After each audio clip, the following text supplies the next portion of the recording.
사진 한 장 보여드리도록 하겠습니다.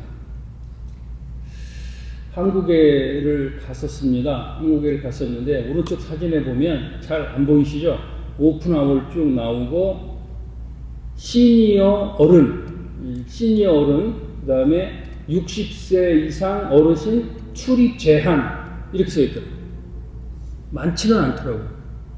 그런데 어디를 가면 저렇게 몇 군데 있는 걸 봤는데 저게 좀 뭐 이렇게 구글에 보면 이미지로도 올라와 있더라고요. 그만큼 이제 어디를 가면 어린 아이들은 이렇게 좀 번거로우니까 어린 아이들은 들어오지 못하게 하는 고급 식당 같은 데서는 저런 문구가 있었는데요. 이제 시니어 어른, 그리고 60세 이상 어르신 출입 제한 이렇게 되어 있습니다. 그런데 이제 그것과 더불어서 제가 이제 그 대전 어디쯤이었던 것 같은데요. 거기를 지나가는데 저 간판이 있었습니다. 60대, 70대, 80대 쉼터 하루 종일 10,000원. 요게 간판이에요. 60대, 70대, 80대 쉼터 하루 종일 10,000원. 네. 근데 뭐 들어가 볼 수는 없었고 저런 상황이 있었습니다. 이제 어디는 못 들어오게 하고 어디는 이제 10,000원으로 저렇게 하는, 저기에서 밥을 주는지 안 주는지는 모르겠어요. 근데 혹시 앤디 장로님 가셔서 저거 보셨나 모르겠네요. 어떻게 10,000원이면 여러분들 하루 종일 계시겠어요? 네. 밥은 어떻게 하시고 식사는? 이거는요, 그거는 저기 AI 이미지예요. 60, 70, 80대 쉼터 하루 종일 10,000원. 요거는 간판이 있었는데요. 그 밑에 거는 요거를 명령을 주고 재현해 보라고 하니까 저렇게 나오더라고요. 근데 사실은 밥을 주는지 줘도 밥값을 따로 받는지 그거는 좀 더 알아봐야 될 것 같습니다. 앞으로 미래의 시대를 AI 시대라고도 하고 그리고 케어의 시대라고도 얘기하는 부분이 여기에 실려 있습니다. 사진 한 장 더 보여드리겠습니다.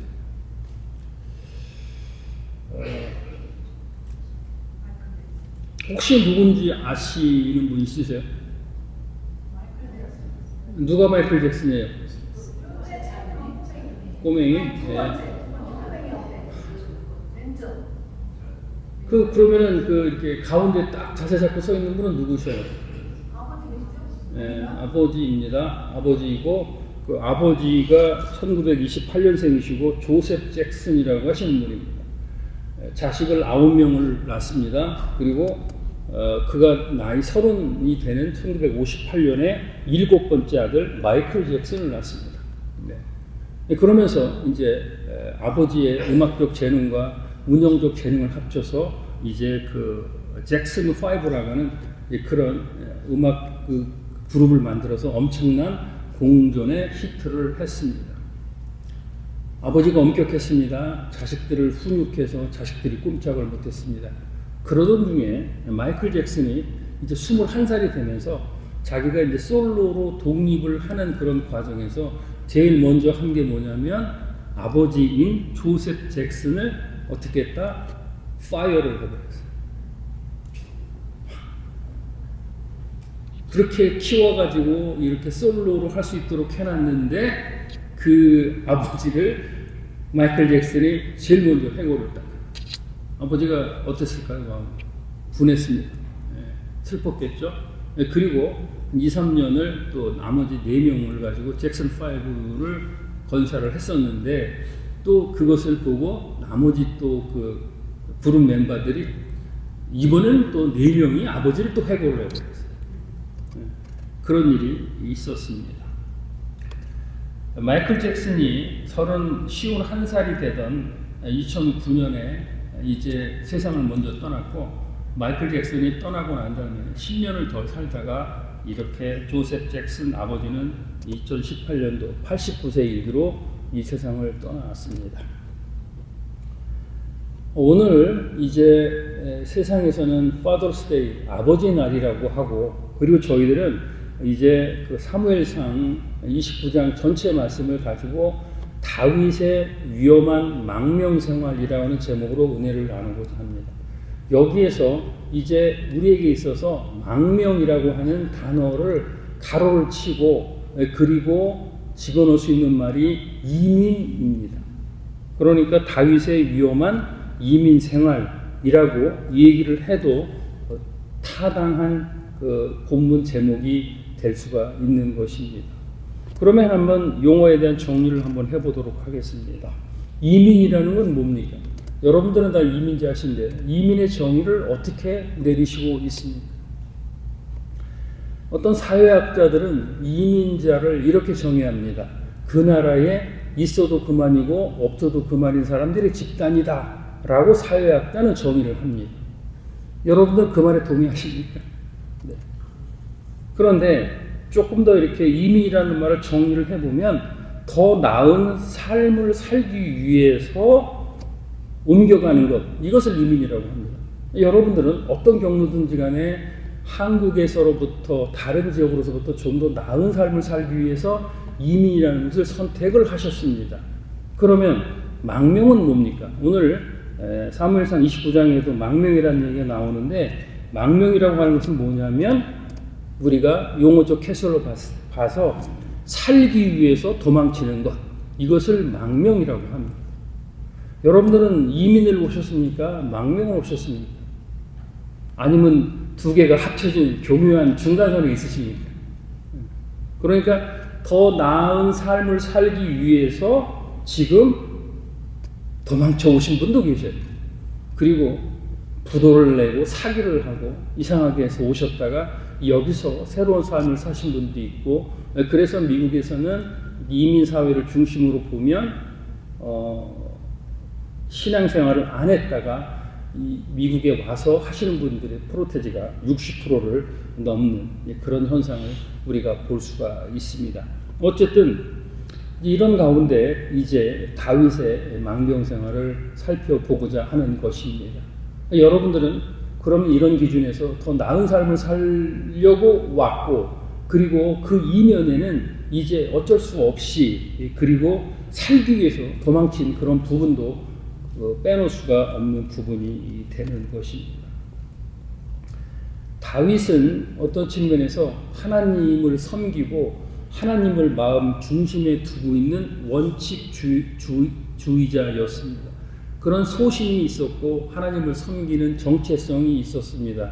그런데 이제 다윗이 그 원칙주의자에서 광야 생활을 하고 망명 생활을 하면서 기회주의자적 성격으로 변모를 하게 됩니다. 그러니까 이런 과정에 있어서 우리의 삶도 같이 대비해 볼 수가 있는 것입니다.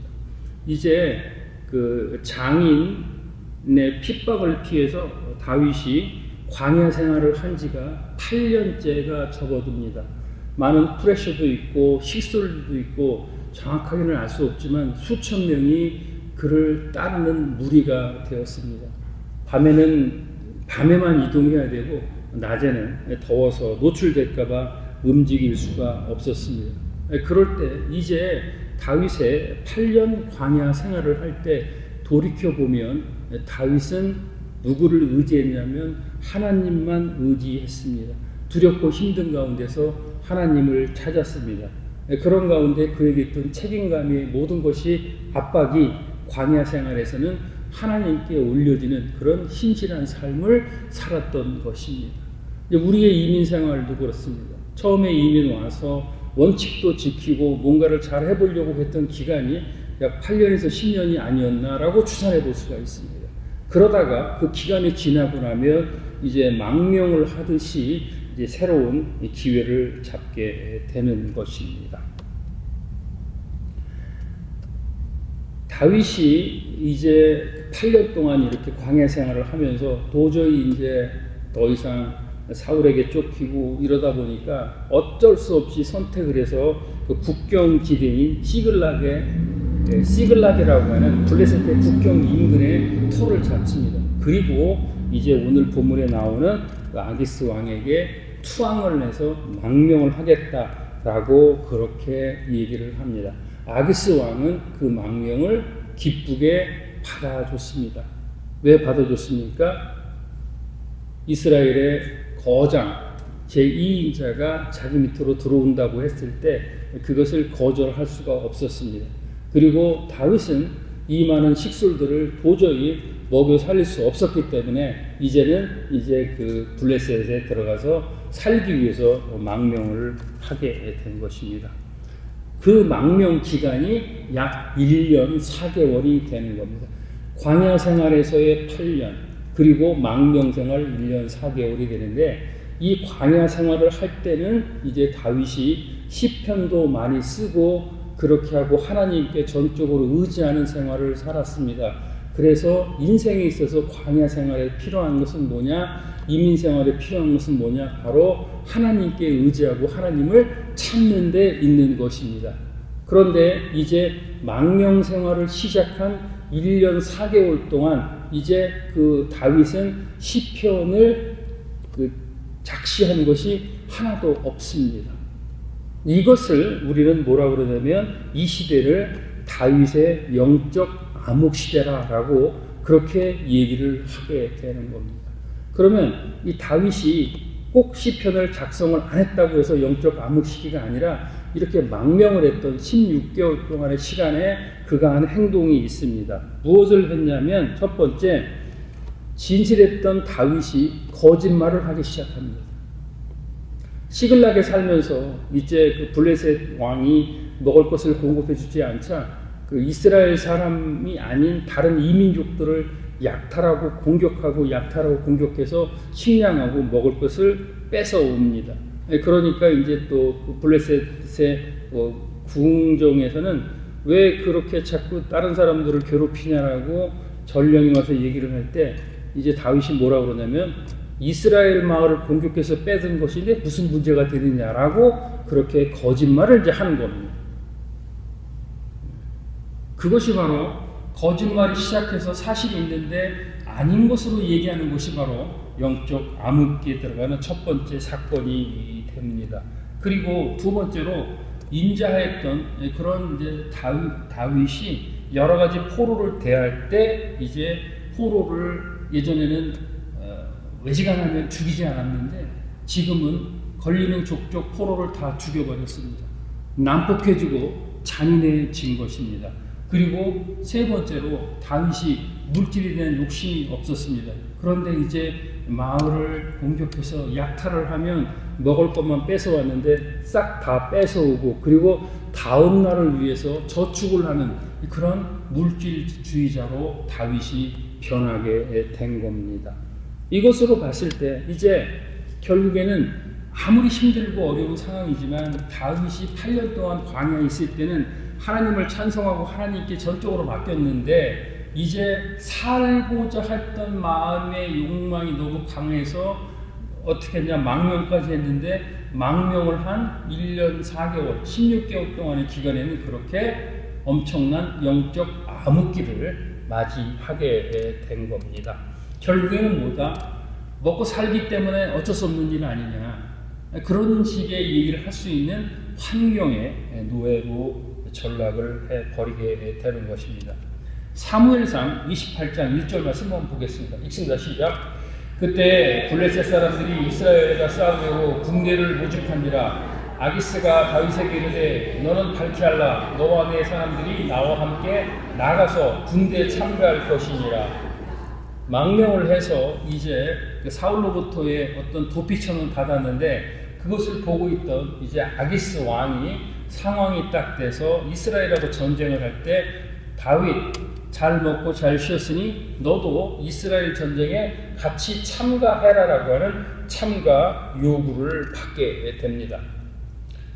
그런데 그 왕은 참가 요구를 했는데 사무엘상 29장 4절 말씀을 물어보겠습니다. 29장 4절 말씀 읽습니다. 시작.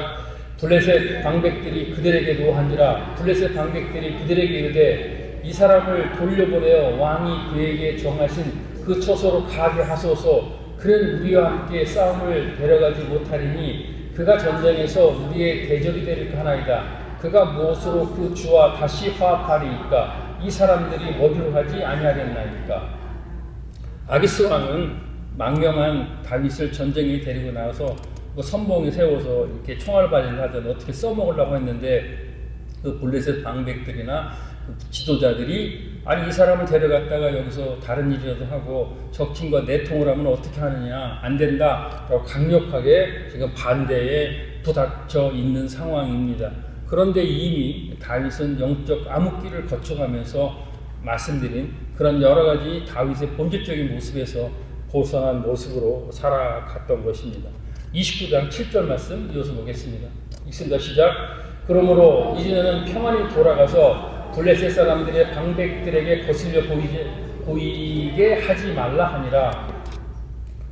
다윗은 진퇴양난의 속에서 이럴 수도 없고 저럴 수도 없고 결국 망명하고 왕이 전쟁에 나오라니 나갔고 싸워야 되겠다라고 해서 어떻게 해야 되나 고민하고 있었는데 방백들이 반대를 했고 그러다 보니 결국 왕이 이 사람을 데려갔다 분란이 생길 수 있을 것 같으니까 너희는 평안히 돌아가라 라고 해서 이제 29장이 막을 내리게 됩니다. 그 이후로 이제 다윗은 상당한 이제 압박과 프레셔를 받아가면서 다음 행로를 결정을 해야 되는 그런 상황이 되는 겁니다. 결국은 이것을 이제 우리가 성경을 읽고 그리고 오늘 아버지의 날 이렇게 다윗의 망명생활을 다시 한번 돌이킬 수 있는 것은 뭐냐면 결국은 우리의 삶 속에서도 한순간 또 진퇴양난의 어려운 순간에 있어서도 하나님께서 개입하시고 그리고 하나님께서 우리와 함께 하셨다고 하는 것을 우리가 꼭 상기를 해야 됩니다. 그러면서 이제 마지막으로 우리에게 필요한 것에 적용을 한번 해보도록 하겠습니다. 아버지들 그리고 책임자들 그리고 아버지가 집에 안 계시더라도 가장으로 해서 이제 생존의 문제를 담당줘야 되는 많은 분들이 있습니다. 특별히 앞날도 불투명한 여러 가지 이민사회 그리고 시대의 대변혁기에 있어서는 앞으로 어떻게 살아갈 것인가라는 생존의 문제에 대해서 위협을 받고 있고 그리고 계속해서 어떤 선택을 해야 되는 그런 상황도 있습니다. 그런데 결국에는 이제 이 모든 것이 내가 결정하려고 하는 것이 아니라 자꾸 내가 하려고 하면 영적인 암흑기에 빠져든다고 하는 것입니다. 영적인 암흑기에 빠져들면 빠져들수록 장고 끝에 악수든다고 계속해서 하나님의 뜻에 멀어져가는 그런 일만 하게 되는 것이고 결국에는 이제 아버지로서 가장으로서 과연 내가 할 수 있는 일, 내 결정보다 그것을 배구 세트들이 하는 것처럼 하나님께 토스하는 겁니다.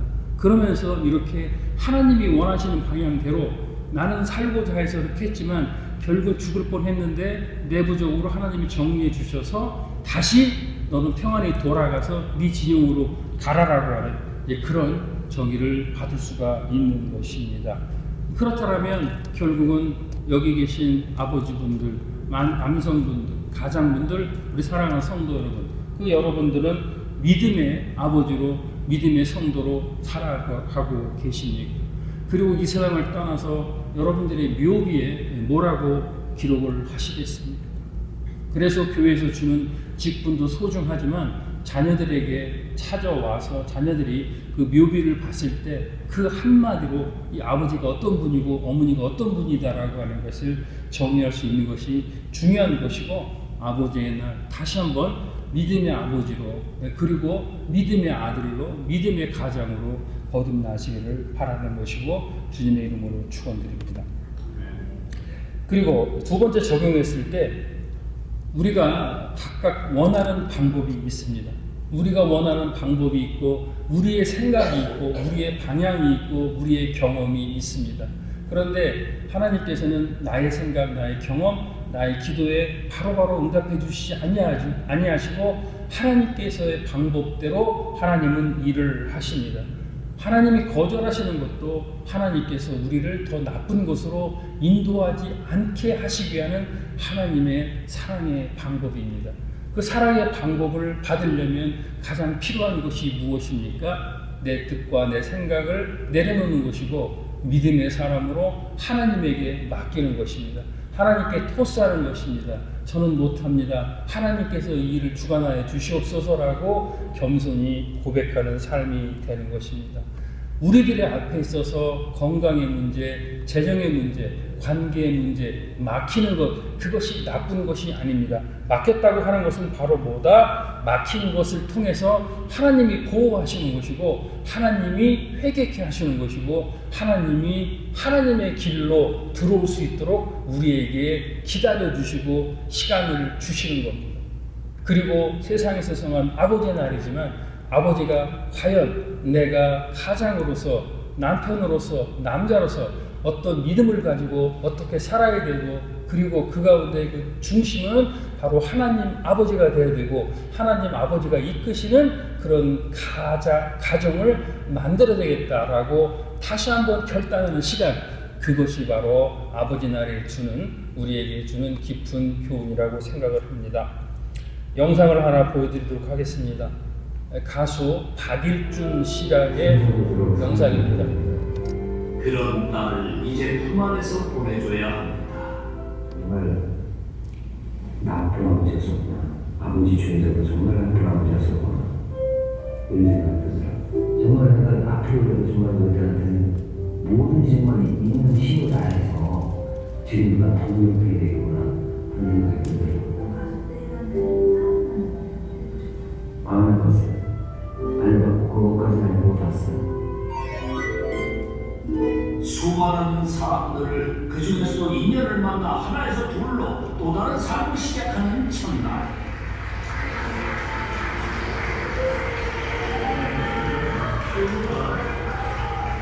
나의 새로운 인생의 출발선에서 아버지가 배움을 해줍니다.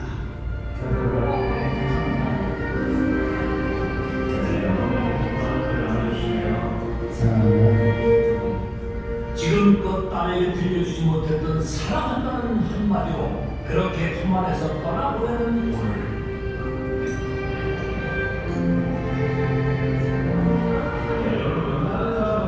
아버지 일준 씨의 눈시울이 붉어집니다. 당나귀 세대를 지나오면서 얘네들도 참 월세 노임을 많이 받았는데 정말 이제는 너희들 시집 잘 가는구나. 그래 잘 커졌다. 너무 감사합니다. 신랑 신부를 위해 주신 것은 아버님께서 직접 축가를 해주시겠습니다. 딸에게 깜짝 선물이 될 아버지의 축가. 우리 딸이 꼭 아빠가 불러주시려는 그런 얘기해서 제가 좀 어렵지만 합성하고 부르고 않습니다. 부탁드리겠습니다.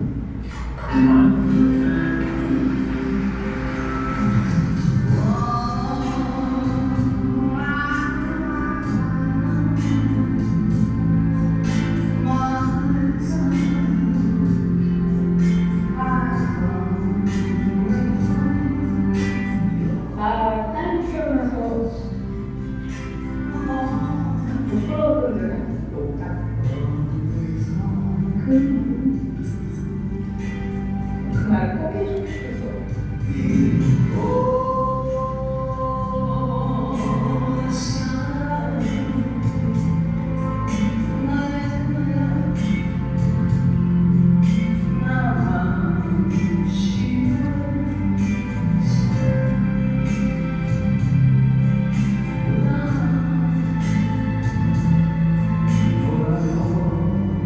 딸도 아버지 마음을 이해합니다. 어려운 환경이 얼마나 힘드셨을지, 얼마나 그에게 우리 키우셨을지, 아버지의 존재만도 얼마나 고마운지.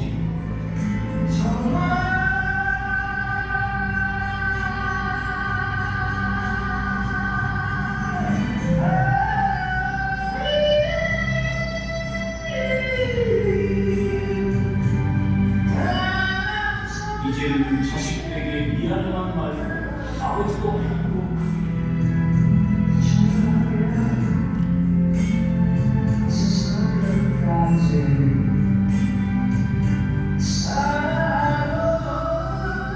그것이 지금 나의 진심일 겁니다.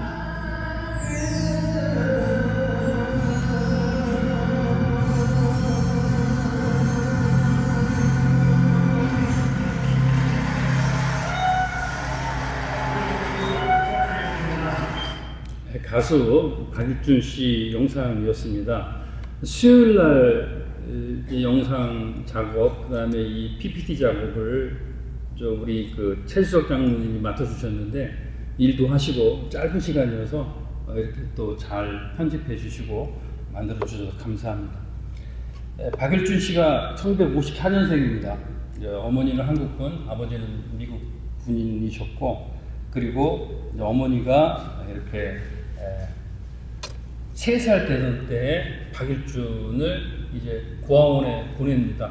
그래서 생모하고 이별을 하고 바로 양부모한테 이렇게 양자로 가고, 그러면서 중학교 때 친아버지를 찾아갔는데 친아버지가 Who are you? 너는 누구냐? 그래서 다시 돌아와가지고 그때부터 어려운 삶을 살다가 이렇게 됐습니다. 특별히 아버지 날 모든 여러분들께 사랑한다는 말씀 전해드리고, 우리가 바로 나오는 핵심 매칭 포인트는 이민 1세대, 혼혈 1세대라고 하는 그런 얘기였고, 우리도 이민 1세대의 삶을 살기 때문에 저 영상을 보냈습니다. 시편 126편 한번 보도록 하겠습니다. 마지막으로 시편 126편 5장에서 6절 말씀 같이 읽습니다. 시작. 눈물을 흘리며 씨를 뿌리는 자는 기쁨으로 거두리로다. 울며 씨를 뿌리러 나가는 자는 반드시 기쁨으로 그 곡식단을 가지고 돌아오리라. 아멘. 모든 사랑하는 성도 여러분, 아버지 여러분, 그동안 흘리신 눈물, 그리고 여러 가지 어려우시고 이민 1세대로서 이렇게 살아오신 그 삶에 대해서 깊은 감사와 위로의 말씀을 드립니다. 아버지들의 눈물과 희생으로 말미암아 한 가정이 바로 서고 이민 사회가 바로 서고 이 미국 땅이 바로 서다고 그렇게 확신하고 있습니다. 앞으로도 건강한 모습으로 주님의 품에 안기셔서 평안함과 안식을 누리시는 아버지 남자분들 되시기를 주님의 이름으로 축원드리겠습니다.